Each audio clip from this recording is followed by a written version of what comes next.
Тошковски! Да ве прашам, како рейтингове? Добар е!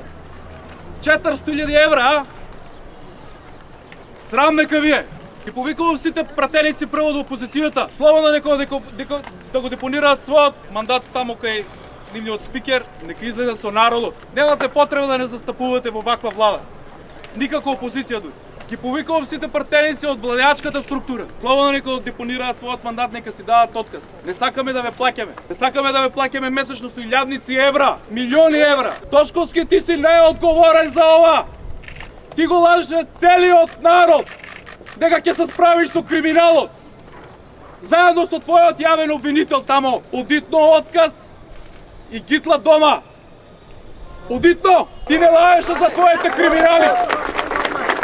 Ти не лаеше за криминалите дека ги правеле пред тебе твоите претходници. Каде се твоите началници што ги постави во полиција, во Кочани, во Штип и секаде во Македонија? Дали си уапсени бе? Сакаме правда за нашите ангели!